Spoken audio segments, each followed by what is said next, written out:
Morning student, NCERT subject mathematics class 9th exercise 8.1 देखते हैं student. Question number 7 previous videos में हमने question number 1 to 6 discuss कर लिए थे। ABCDs or rhombus show that diagonal AC bisect angle A as well as angle C and diagonal BD bisect angle B as well as angle D. Given ABCD is a rhombus. Properties definition सब आपको learn होनी चाहिए, तब ये आपको questions अच्छे से समझ में आएंगे। तो रोम्बस में लिखवाया था, rhombus is a parallelogram in which all four sides are equal and diagonal bisect each other. सभी चारों की चारों साइड जो हैं वो इक्वल होती हैं। तो देखेगा स्टूडेंट, ये रोम्बस हो गया। इसमें ये कहा गया है कि हमें ये प्रूव करना है कि एंगल ए बाइसेक्ट करता है, AC जो है AC डायगोनल बाइसेक्ट करता है angle A as well as angle C। AC angle A को और C को बाइसेक्ट करता है, ऐसे ही BD B और D को बाइसेक्ट करता है। तो देखिए स्टूडेंट, फर्स्ट केस हम लेके चल रहे हैं। Given ABCD is a rhombus in triangle ABC and triangle ADC। AB equal to AD, क्योंकि रोम्बस की तो सारी साइड इक्वल होती हैं। Sides of the same rhombus. तो AB इक्वल टू AD और BC इक्वल टू CD। यहाँ भी सेम रीजन ये लिख देंगे, AC इक्वल टू AC, ये कॉमन है। देयरफॉर ट्रायंगल ABC कॉन्ग्रुएंट होगा triangle ADC by SSS property से। और जब ये कॉन्ग्रुएंट होगा तो आप क्या बता सकते हैं, ये वाला एंगल इसके इक्वल, ये वाला एंगल इसके। एंगल BAC इक्वल होगा DAC के एंगल DAC, और ये होगा बाय CPCT। एंगल BCA आप बता सकते हैं DCA के, एंगल DCA के ये हुआ है CPCT से। Similarly we can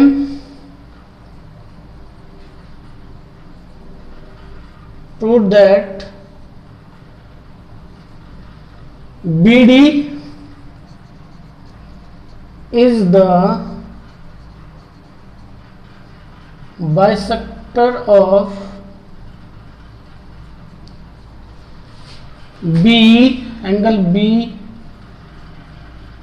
as well as angle D। Okay student, video को पॉज करके इसे नोट कर लेंगे। देखते हैं question number 8। ABCD is a rectangle in which diagonal AC bisect angle A as well as angle C. Show that ABCD is a square, diagonal BD bisect angle B as well as angle D. ABCD is a rectangle. Given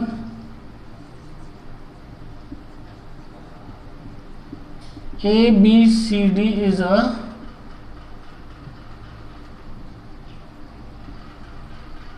rectangle.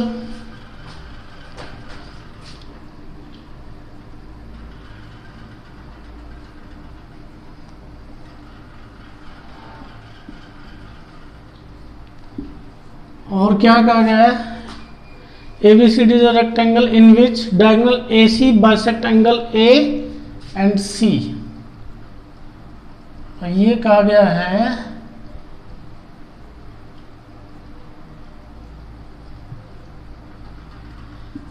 AC is the bisector of angle A as well as angle C. To prove क्या करना है, ABCD is a square, ABCD is a square and BD is the bisector of angle B as well as angle D.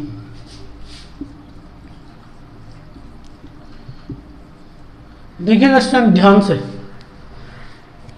ये कहा गया कि ये angle इसके equal है और ये एंगल इसके इक्वल है।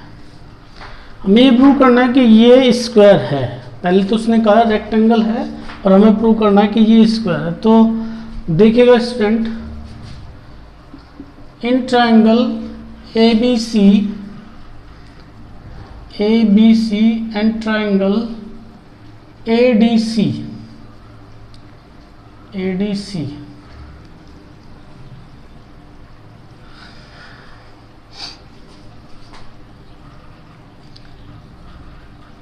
AB equal to DC and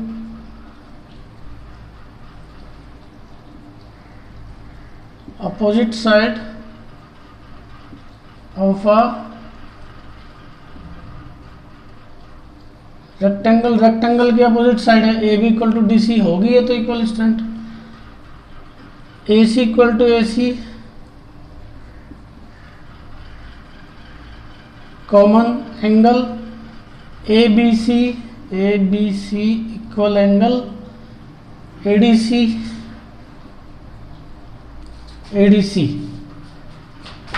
तो ये एंगल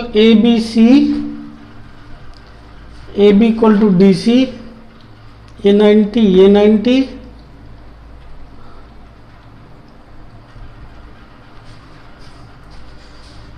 थोड़ा सा चेंज करते हैं स्टूडेंट।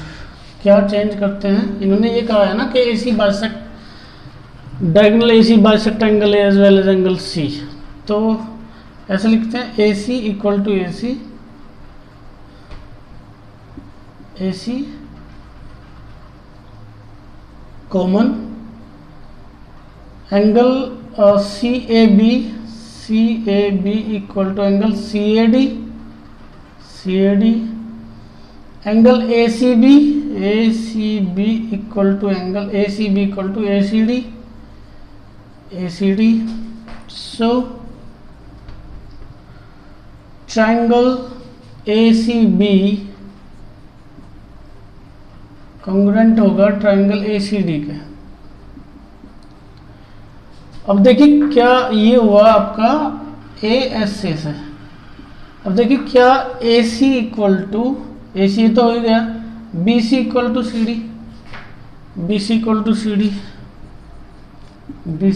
CD बाय CPCT और AB equal to AD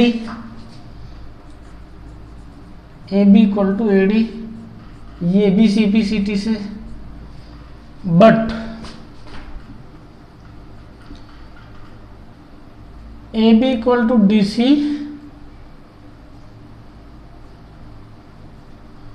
opposite side of a parallelogram, opposite side है पैरेललोग्राम की। तो ध्यान से देखिए इन तीनों बातों से क्या बात निकल के आई, BC इक्वल टू CD, ये साइड इसके इक्वल है, ये साइड इसके इक्वल है, ये पहले से इक्वल है, अपोजिट साइड है, ये भी आपस में इक्वल है। तो यहाँ इन बातों से निकल के आ गई कि सारी साइड इक्वल है। Therefore AB equal to BC equal to CD equal to AD। So ABCD is a square, एक तो हमें यही प्रूव करना था कि ए बी सी डी एक स्क्वायर है, दूसरा प्रूव करना था कि बी डी एंगल बी और डी को बाइसेक्ट करता है। जैसे इसका सेकंड पार्ट हुआ है, अब आगे बिल्कुल ऐसा ही हो जाएगा जैसे क्वेश्चन नंबर 7 का सेकंड पार्ट हुआ है, ऐसे ही बिल्कुल ये हो जाएगा। सेकंड कहिए या फर्स्ट पार्ट हुआ है, ऐसे ही बिल्कुल ये हो जाएगा। ओके स्टूडेंट, आज के लिए इतना ही, मिलता है कल नेक्स्ट वीडियो में।